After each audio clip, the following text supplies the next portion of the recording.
नमस्कार, सीधा सौदा में आप सभी का स्वागत है। मैं हूं सुमित और एक दिन के विराम के बाद आज फिर भारतीय बाजारों की शुरुआत और एक बढ़िया शुरुआत की उम्मीद as far as SGX Nifty तो फिलहाल दे ही रहा है और संकेत एशियन मार्केट से उतने बढ़िया नहीं जितने कल जो है देखने को मिल रहे थे। कल मार्केट खुले होते लेकिन उसके बावजूद भी करीब 70-71 अंकों के आसपास की बढ़त अभी भी एसएक्स निफ्टी में देखने को मिल रही है।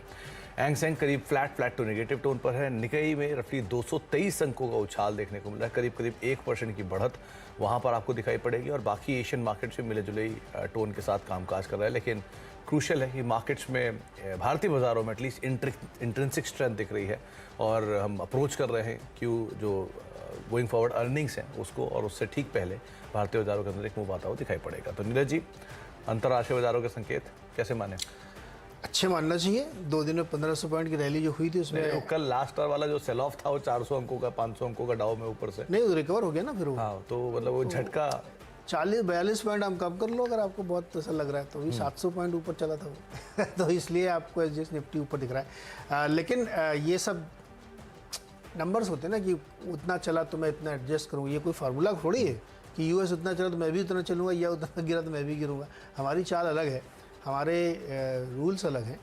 और यूएस में कल एक बहुत अच्छी रिकवरी हुई, वो एक सरप्राइज़ है कि बाउंस हुआ नीचे से और बहुत शानदार तेज़ी मैं इसलिए कह रहा हूँ क्योंकि वो नीचे से रिकवर होकर आया है। लेकिन जो खबरें आई हैं वो अच्छी नहीं है, ये इसलिए लिक्विडिटी ड्रिवन और टेक्निकल बाउंस और जो सितंबर अक्टूबर का कंपैरिजन चलता रहता है, ये सब उसकी बात है। अदरवाइज़ आपका जॉब डेटा बहुत ख़राब है, मतलब अच्छा जॉब डेटा इसलिए ख़राब है, आपकी मैन्युफैक्चरिंग की सर्विस PMI आपकी बहुत बढ़ के आई है, वो ख़राब है।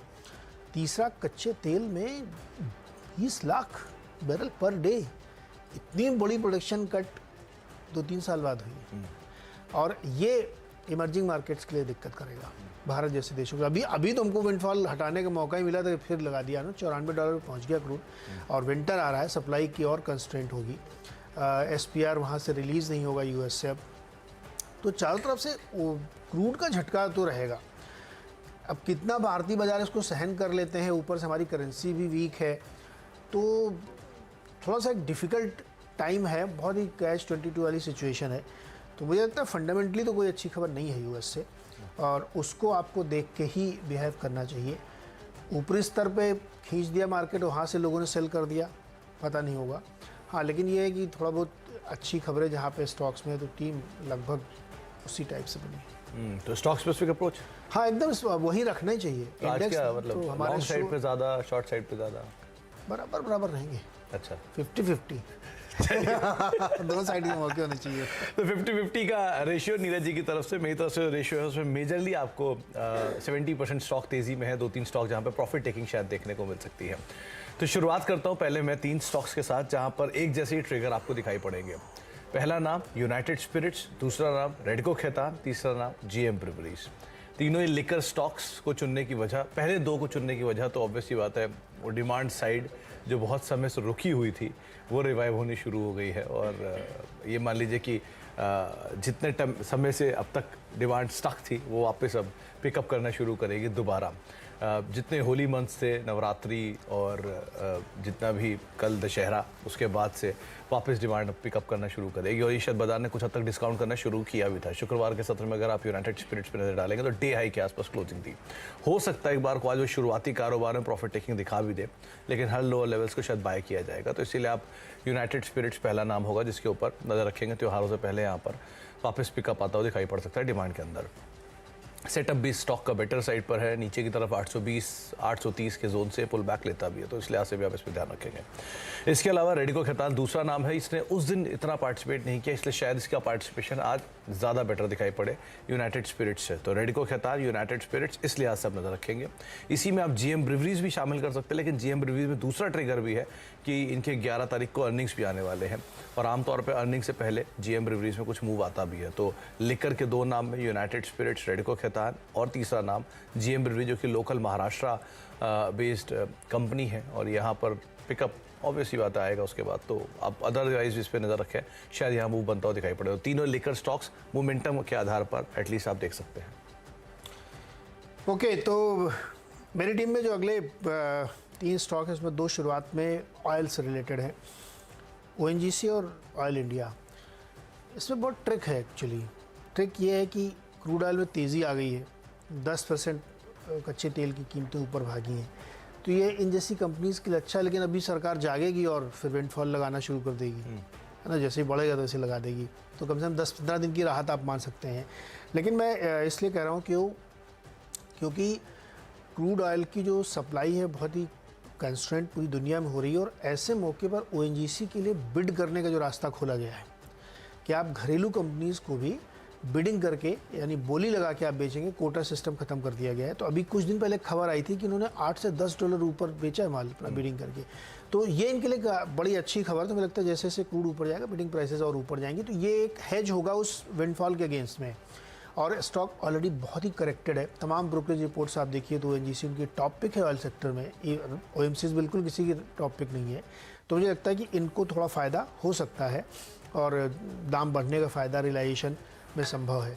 तो ऑयल इंडिया और ONGC के लिए अच्छी खबर है। ऑयल इंडिया के लिए थोड़ा सा उनकी बैलेंस शीट में जाएंगे तो इन्होंने काफ़ी डेट अपना कम कर लिया तेल बेच के ऊपर भाव पर, तो ये उनकी बैलेंस शीट काफ़ी स्ट्रॉन्ग देखने को यहाँ पर मिल रही है।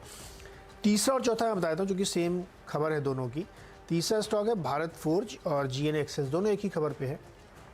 क्लास 8 जो ट्रक ऑर्डर्स होते हैं नॉर्थ अमेरिका से, वहाँ के नंबर्स काफ़ी अच्छे निकल के आ रहे हैं।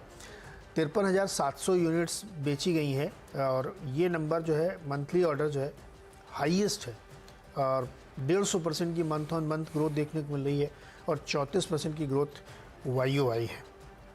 जब इतनी दिक्कत में पूरी ग्लोबल मार्केट, ग्लोबल इकॉनमी जा रही है, रिसेशन की बात करें, तब ऐसे नंबर्स काफ़ी इनकरेजिंग लगते हैं। लेकिन क्या ये पीक है? अगले महीने से पता नहीं क्या आने लगे। तो ये इन तमाम शंकाओं आशंकाओं के बीच में हमें लगता है कि इनको थोड़ा फ़ायदा होगा। और एक और रीज़न है, टेक्निकली आप देखिए भारत फौज की लास्ट वीक काफ़ी पिटाई हुई थी, काफ़ी स्टॉक करेक्ट हुआ था, तो हो सकता है कि टेक्निकली बाउंस इनमें मिले। तो इसलिए भारत फौज और GN एक्सेल मुझे लगता है कि इस खबर के मद्देनज़र थोड़ा सा अब मूव दिखा सकते हैं। मैं अभी सोच रहा था थोड़ी देर पहले कि भारत फौज, GN एक्सेल, मदरसन, ये तो इस पे चलते ही हैं। वो बालकृष्ण क्यों नहीं चले? वो भी तो इतने बड़े ट्रक के साथ टायर बनाता है। हाँ बिल्कुल चल सकते हैं, उस पर भी चलना चाहिए, इम्पैक्ट तो आना चाहिए, क्योंकि अब एक्सेल बिक रहे हैं तो ट्रक भी तो लगेंगे और कहाँ लग रहे हैं, और ट्रक भी क्लास 8 है, बड़ा वाला। एक्चुअली बालकृष्ण इंडस्ट्रीज थोड़ा सा इनके लिए ट्रक के वो टायर बनाते हैं, लेकिन थोड़ा सा of road heavy duty truck बनाते हैं। मतलब वो क्रेन वेन टाइप की चीज़ें जो होती हैं ना, उसके लिए उनका ज़्यादा होता है। लेकिन 56 इंच का जो टायर है वो इसे ही बना सकता है खाली बालकृष्ण इंडस्ट्री, तो अगर इतना बड़ा चक्का है तो। मैंने मतलब कभी वहाँ के ट्रक देखे इतने बड़े बड़े होते हैं। हाँ, वो दिखते हुए बड़े बढ़िया है वो। मतलब एक इंडिया के ट्रक इमेजिन करिए, उसके सामने एक वहाँ के ट्रक इमेजिन करिए। क्या अच्छा, आगे बढ़ते हैं। जो मेरी तरफ से अगले 3 नाम है, उसमें एक नाम है वेंकीज, जिस डिमांड की भी मैं बात कर रहा था, जिसमें एक साइड आपने पूरा लिकर देख लिया, उसी साइड दूसरी साइड आपको वेंकीज भी दिखाई पड़ेगा। ये सिर्फ मोमेंटम बेस्ड स्टॉक्स हैं, इनमें और कोई ट्रिगर नहीं है। अगर ये मोमेंटम मिलता है तो शायद पिकअप कर सकते हैं, तो इसलिए आज से आप इसके ऊपर ध्यान रखेंगे वेंकीज पे। और डिमांड वाइज अगर कुछ स्टॉक्स प्ले करने हो तो उसमें एक नाम आपको पहले तो TCS को शामिल कर लीजिए, इसके अर्निंग सबसे पहले हैं। अब TCS अर्निंग अपने 10 तारीख को लेके आ रहा है सोमवार को, और उससे ठीक पहले शायद यहाँ जो मोमेंटम बना है, क्योंकि TCS पे जिस तरह का मूव बीते सत्र में आया है वो बहुत ही काबिल तारीफ था। 3.5% इंडिया की दूसरी सबसे बड़ी कंपनी का चलना, ये अपने आप में एक काबिल तारीफ है। 100 रुपये के आसपास की तेज़ी है, तो थोड़ा सा ब्रीदर लेकर वापस से रफ्तार पकड़ सकता है। तो इसलिए आज से TCS की तेज़ी शायद अभी थमे नहीं, इसलिए आज से उसके ऊपर नज़र रखेंगे। अदर IT की तेज़ी तो है। तो TCS ऑलरेडी बीटन डाउन है, खोने के लिए बहुत कुछ है नहीं, 2900 के जोन्स मैक्सिमम, और ऊपर 3100 पे ऑलरेडी खड़ा है, तो ये शायद तेज़ी थोड़ी सी और इसमें प्रिवेल कर सकती है। तो आप TCS पे वैसे भी नज़र रखेंगे, इन्वेस्टमेंट ग्रेड स्टॉक है, तो क्वालिटी को लेकर कोई सवाल ही नहीं है। इसके अलावा लास्टली एक मोमेंटम बेस्ड स्टॉक है, वो है वेदांत फैशन। ये स्टॉक ऑलरेडी अपने ऑल टाइम हाइस पे कामकाज कर रहा है, और ये इसको मान्यवर के नाम से आमतौर पे जानते हैं। और जिस तरह का डिमांड पिकअप हो रहा है और फेस्टिवल डिमांड आ रही है, जिन भी कंपनी से बात हुई हाल फिलहाल में, चाहे मोंटे कार्लो से आप बात कर लें या फिर जितनी टेक्सटाइल कंपनीज़ हैं, रिटेल कंपनीज़ हैं, और जो फेस्टिवल की डिमांड आ रही है, पहले गणपति हो, उसके बाद गोविंदा हो, नवरात्रि हो और दशहरा हो, जिस तरह का लोग में माहौल है, और 2 साल बाद प्रॉपर फेस्टिवल आ रहे हैं, तो उसी तरह की एक प्रॉपर फेस्टिविटीज़ आप दिवाली में भी एक्सपेक्ट कर सकते हैं। तो वो दिवाली की फेस्टिविटीज़ और उसके बाद शादियों का सीज़न ये कंपनी के लिए एक बढ़िया ट्रिगर बन रहा है। और इस समय अगर आप कोई भी ऐसा प्ले देखना चाह रहे हैं जो कि प्योर प्ले हो शादियों और दिवाली को लेकर, तो वेदांत फैशन आपको दिखाई पड़ेगी। मान्यवर के कुर्ते और मान्यवर की ड्रेसेस आप सबको पता है किस तरह से हाई इन डिमांड रहती है इस फेस्टिविटीज़ में। तो इसीलिए आप इस पर नज़र रखिए। बाजार ने कुछ हद तक इसे डिस्काउंट करना शुरू कर भी दिया है, लेकिन ये प्रिवेल अभी करेगा। तो अदरवाइज़ आप मोमेंटम के लिए अगर प्ले कर रहे हैं, डिमांड पिकअप के लिए प्ले कर रहे हैं, फेस्टिवल को प्ले करना चाह रहे हैं, तो ये 3-4 नाम रहेंगे जिसमें लिकर और जिसमें वेंकीज़ जैसे स्टॉक या फिर जिसमें वेदांत फैशन जैसे स्टॉक्स हैं जो कि डिमांड और फेस्टिवल इनको लेकर आधार मानकर शायद मूव दिखा सकते हैं। तो इसलिए आज आप वेदांत फैशन के ऊपर भी नज़र रखेंगे। आप पहनते हैं कुर्ते मान्यवर के? अरे आपको पता नहीं है कि आप तो जानते हैं कुर्ते फिट कहाँ होते हैं। पिछली बार भी सूट लेने गए थे वो नहीं फिट होता, आप कुर्ते फिट करवा रहे हैं मुझे। यार इनके एक स्टोर में जो मुंबई में बहुत ही बड़ा स्टोर, वो पैलेडियम के सामने वाला। हाँ, उसमें मैं रिसेंटली गया था इसे देखने के लिए। एक तो स्टोर बहुत बड़ा है। जैसे कपड़ों की दुकान में जाओ ना तो ढेर लगे रहते हैं कपड़ों के, ये निकाला वो दिखाया। इनका एक एक पीस जैसे सोना दिखा रहे हैं आपको। तो पहले ही सोफा दे देते हैं। अब प्राइस आप बैठ करना है जाइए। इसलिए पहले ही बैठ जाइए। नहीं नहीं, ओकेजन बताइए आप, प्राइस बाद में, किस ओकेजन के लिए चाहिए। आपने कहा इस ओकेजन के लिए चाहिए, आइए इधर बैठिए। अलग अलग सेक्शंस हैं, फिर आपको एक एक पीस देखें। जैसे ज्वेलर्स होता है ना, आपको एक एक पीस दिखाता है। वैसे नहीं काउंटेड, और ऐसा नहीं कि एकदम ढेर लगा दो, एकदम क्लास बुटीक होता है। हाँ, तो अब जो इंडिया का डिमांड स्ट्रक्चर है वो ऐसे ही बदला है। अब प्रीमियम पहले पकड़ा जाता है, रेगुलर बाद में पकड़ा जाता है। हाँ, और उनके दिखाने का तरीका एकदम कि मतलब एक एक आइटम काउंटेड है, कोई दिक्कत नहीं उसमें। और इन्वेंट्री इनकी जो है, मैंने एक मैनेजमेंट से बात की थी, 5% से कम है, वो भी बिक जाता है सेल में। सेल, हालांकि आपको मान्यवर में कभी सेल वेल नहीं मिलती है, लेकिन ये जो इनके फ्रेंचाइजी होते हैं बड़े बड़े मल्टी ब्रांड स्टोर, वहाँ पे आप कभी जाएंगे तो आपको हो सकता है। नीरज जी, कल मैं एक डेटा पढ़ रहा था, उस डेटा में मैं देख रहा था इंडियन मार्केट किनके लिए कितनी बड़ी है। इंडियन मार्केट पेज इंडस्ट्री की वर्ल्ड की लार्जेस्ट मार्केट है। इंडियन मार्केट डोमिनोज की वर्ल्ड की सेकंड लार्जेस्ट मार्केट है। इस तरह की मार्केट का साइज है, एप्पल की सबसे बड़ी मार्केट्स में से एक है। तो आप खुद ही समझ लीजिए, इतना मासिव कंजम्पशन ड्रिवन स्टोरी है, तो ये प्रोडक्ट कहाँ जाकर रुकेंगे। सीरियसली, तो मान्यवर की स्टोरी बड़ी इंटरेस्टिंग है। चलो खैर, अगले जो स्टॉक है उसमें एक मान्यवर टाइप की कंपनी है, लेकिन वो एक्सपोर्टर है, गोकुल दास। तो बहुत बड़ी कंपनी है और यूएस में इनका बहुत तगड़ा एक्सपोर्ट होता है। लेकिन मैं इसको इसलिए रेट में रख रहा हूँ कि कल प्रमोटर ने अपने करीब 2.5% स्टेक बेच डाला ओपन मार्केट में, तो हो सकता है कि थोड़ा सा दबाव है। 6th स्टॉक है गोदरेज कंज्यूमर, जिनके बिजनेस अपडेट में इन्होंने कहा है कि इनकी एक तो ये बड़ी स्टाइल से जार्गन लिखते हैं, higher than mid single digit sales growth. Higher क्या मतलब है इसका? सिंगल मिड, नहीं फिर से बोलिए। Higher than mid single digit sales. Mid भी है, सिंगल, मिड सिंगल 8-9%। 8-9%। तो high single digit sales growth in India with mid single digit growth volume drop. तो खैर एनीवे, इसका निचोड़ मैं आपको बताता हूँ, चक्कर में फंसिएगा, बहुत अच्छी डिमांड नहीं है, बिजनेस अपडेट कमज़ोर है। साफ क्यों नहीं लिख देते डिमांड और कैपिटा पे इम्पैक्ट पड़ रहा है। तो ये जो जार्गनाइज है, इसीलिए तो हम लोग हैं यहाँ पे, हम आपको आसान भाषा में बता रहे हैं कि धंधा बहुत बढ़िया नहीं चल रहा है और कॉस्ट बहुत ज़्यादा बढ़ी, इसकी वजह से एबिटा गिर गया है। तो गोदरेज कंज्यूमर को भी रेड में यहाँ पे रख सकते हैं। और अब अगले 4 स्टॉक्स में फेस्टिवल का तड़का और डिमांड स्ट्रांग है। तो टाइटन पहला स्टॉक है। देखिए, स्टॉक में बहुत अच्छा एक रनअप आया है, 2585 के इससे ट्रेड कर रहा है। लेकिन जो स्ट्रॉन्ग डिमांड है फेस्टिवल्स की और मैरिजेस की, जो कि अक्टूबर लास्ट से शुरू हो रही हैं, बहुत ही स्ट्रॉन्ग है। तो हमें लगता है कि टाइटन जो है यहाँ से और बढ़िया रैली दिखा सकता है। यहाँ पे बिजनेस अपडेट आएगा तो हम लोग देखेंगे पिछला कैसा रहा महीना, लेकिन आगे जाते हुए और तेज़ी की संभावनाएँ हैं।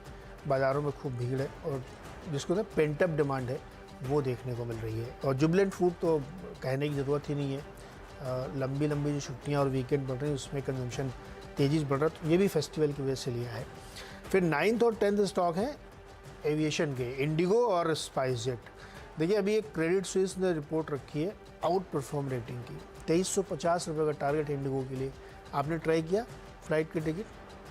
फ्लाइट की टिकट में क्रेडिट स्विस में क्रेडिट स्विस तो बचा ही नहीं क्रेडिट है। स्विस तो मतलब नो कमेंट वाली बात है, खुद बच नहीं हाँ, रहे। ये इंडिगो की फ्लाइट टिकट सच में मतलब दिवाली के आसपास की दिल्ली की टिकट 11,000 ऑन एन एवरेज है। नीचे की तरफ आपको 8,000, ऊपर की तरफ 14-15 भी दिख रही है। अब आपका टाइम पे डिपेंड करता है कब आप जाना चाह रहे हो, लेकिन इतना तो मिलता ही मिलता है। नहीं तो डिमांड इवन जो नॉन ट्रेडिशनल रूट्स हैं, जैसे लखनऊ दिल्ली हुआ, जैसे अहमदाबाद दिल्ली बॉम्बे हुआ, इन रूट्स पे इतनी ज़्यादा फ्लाइट्स नहीं पकड़ी जाती, लेकिन इन रूट्स पे भी जो टिकट्स हैं वो भी वहाँ से डबल के रेट में जा चुके हैं। नहीं, जहाँ नहीं पकड़ी जाती हैं जो बड़े जैसे लखनऊ बॉम्बे हुए हैं, तो वहाँ इसलिए महंगा क्योंकि वहाँ फ्लाइट कम है। बात वही हो गई, जिधर ज़्यादा फ्लाइट है तो उधर और ज़्यादा डिमांड है, और जिधर फ्लाइट कम है तो उतनी डिमांड है, तो सेम है। तो इसलिए ये जो दिख रही डिमांड एविएशन की ये बड़ी ज़बरदस्त एयर बस ही बन चुका है अभी। अगर ट्रेन के किराए मैच करता है। हाँ, मतलब आप बिलीव नहीं करेंगे, नॉर्मल डेज में अब दिल्ली मुंबई राजधानी का टिकट 4,500 का है 2 AC का, और फ्लाइट का टिकट है 4,500 रुपये का। फर्स्ट AC तो और महंगा है राजधानी का। तो इसीलिए लोग जा रहे हैं, लेकिन अदरवाइज भी आप देखिए तो एविएशन में बहुत अच्छी डिमांड है, और यहाँ से नए साल तक काफ़ी ज़्यादा लोग घूमने फिरने जाते हैं। तो एविएशन डिमांड मुझे लगता है कि इसको ध्यान रखना चाहिए। और ये जो क्रेडिट स्विस ने रिपोर्ट दिया, उन्होंने बताया कि क्रूड और करेंसी का रिस्क ज़रूर इसमें रहेगा, लेकिन धीरे धीरे वो सबसाइड हो रहा है, और हो सकता है कि आगे जाते हुए इनको और इसका फ़ायदा मिले। तो मुझे लगता है कि देख सकते हैं आज। कॉन्ट्रा ट्रेड लिया आपने क्रूड के ऊपर भी और एविएशन पर भी। देखिए, कॉन्ट्रा में ही मजा है, जब यूएस कॉन्ट्रा लेके बैठा है, जॉब डेटा खराब, मतलब अच्छा आया तो खराब, PMI खराब, क्रूड खराब, ओपेक खराब, और वो कॉन्ट्रा कॉल लेके बैठा, तो हम भी लेंगे कॉन्ट्रा। और तो हमारे यहाँ भी हुआ था, RBI ने 50 पॉइंट बढ़ाया, बाजार 200 पॉइंट भाग गया। कॉन्ट्रा का जमाना है। चलिए, अच्छा, मेरी तरफ से अगले 3 नाम है, उसमें एक नाम है न्यूज़ फ्लो के दम पर, वो है प्रिसीजन वायर। इसको सिर्फ और सिर्फ न्यूज़ फ्लो के आधार पर चुना गया है और कोई वजह नहीं है। इस कंपनी ने अपने नए प्रोजेक्ट की कैपेसिटीज़ बढ़ाने की बातचीत की है। 9,000 मिलियन टन के आसपास की उन्होंने अपनी नई कैपेसिटीज़ लगा रहे हैं, और साथ साथ उन्होंने ये भी बोला है कि वो ग्रीन एनर्जी रिलेटेड सेगमेंट के अंदर भी जाएंगे, और साथ साथ EV सेगमेंट के अंदर कंपनी टारगेट कर रही है। इसमें 2, 3, 4 टू व्हीलर, 3 व्हीलर, 4 व्हीलर, इस स्पेस के अंदर कंपनी उतरने जा रही है, एक्सपैंड कर रही है। तो ये लिहाज से आप इसके ऊपर रखें, सिर्फ ये न्यूज़ फ्लो है जिसके दम पर आप इसके ऊपर ध्यान रखेंगे। 3 रिस्की बेट हैं, इनमें आज आप सेल साइड पोजीशन देख सकते हैं, लेकिन यहाँ नहीं, ऊपर की तरफ। तो पहला नाम है M&M फाइनेंशियल, जहाँ पर मैक्स नहीं है, M&M फाइनेंशियल है डायरेक्टर साहब। M&M फाइनेंशियल के अंदर हायर लेवल से बिकवाली आ सकती है, क्योंकि ये बीते सत्र में करीब 12% की ऑलरेडी तेज़ी दिखा चुका है। तो एक बढ़िया तेज़ी इसने बीते सत्र में दिखाई थी, और उस बढ़िया तेज़ी के बाद अब हायर लेवल से बिकवाली शायद आते हुए दिखाई पड़ सकती है। 12% चल चुका है, तो हो सकता है बड़ी तेज़ी के बाद थोड़ी सी प्रॉफिट टेकिंग है। तो एक कॉशियस स्टांस आप हायर जोन्स पर रखिएगा, एटलीस्ट नियर टर्म में। क्वालिटी को लेकर कोई इशू नहीं है एज ऑफ नाउ कंपनी की, लेकिन जो प्रॉफिट टेकिंग है नियर टर्म में वो शायद बनते हुए दिखाई पड़ सकती है। लाइकवाइज आपको शायद बजाज फाइनेंस पे भी मूव आता हुआ दिखाई पड़े। बजाज फाइनेंस के नंबर्स आए हैं, बहुत ही शानदार है कंपनी के Q2 के अपडेट्स, और उन Q2 अपडेट्स के दम पे अगर आप देखेंगे तो शायद तेज़ी में ही स्टॉक खुलेगा। लेकिन निफ्टी का स्टॉक 4.5% की तेज़ी दिखाने के बाद, 7500 का जोन पार करने के बाद शायद थोड़ी सी प्रॉफिट टेकिंग दिखा सकता है, क्योंकि बढ़िया तेज़ी ऑलरेडी दिखा चुका है। लाइकवाइज IDFC फर्स्ट बैंक 48 रुपये से शेयर चलना शुरू हुआ, 53-54 रुपये तक पहुंच गया। हायर जोन्स रेजिस्टेंस साइड पर आते हैं 56 रुपये के आसपास, तो शायद थोड़ी सी वहां पर प्रॉफिट टेकिंग बनते हुए दिखाई पड़े। तो ये तीनों नाम जो हैं ये इसलिए चुने गए हैं कि इनमें बड़ी तेज़ी ऑलरेडी देखी गई है, और उन बड़ी तेज़ी के बाद शायद हायर जोन से प्रॉफिट आते हुए दिखाई पड़े, प्रॉफिट टेकिंग देखने को मिले। लेकिन as of now news flow ख़राब नहीं है, as of now company qualities पे कोई सवाल नहीं है, कोई ख़राब खबरें भी नहीं है, सिर्फ प्रॉफिट टेकिंग अगर आई तो आई, इसलिए एक कॉशियस स्टांस रखकर आप इनको अपने नज़र में रख सकते हैं। शायद थोड़े बहुत मुनाफा वसूली ऊपरी जोन में आप बनते हुए दिखाई पड़ सकता है। अब देख रहे हैं सीधा सौदा, और अब तक 10 स्टॉक हम दोनों की तरफ से बताए जा चुके हैं। मेरी शीट आपकी स्क्रीन पर है, जहां पर लिकर स्पेस को ज़्यादा मैंने चुना है। शुरुआती में करीब यूनाइटेड स्पिरिट्स, रेडको खैतान दोनों ही चुने गए हैं। मोमेंटम के लिए इनको आप देख सकते हैं, कोई गिरावट मिले तो भी यूनाइटेड स्पिरिट्स को आप देख सकते हैं, वहाँ पर शायद मूव आता हुआ दिखाई पड़े। GM ब्रिवरीज के नंबर्स भी हैं, तो उसको भी शामिल किया गया, इसीलिए कि नंबर से पहले शायद पिकअप आता हुआ दिखाई पड़े। डिमांड वाइज वेंकीज़ के ऊपर भी नज़र रखेंगे, जिस तरह का मूव है शायद इम्पैक्ट यहाँ पर भी आता हुआ दिखाई पड़े।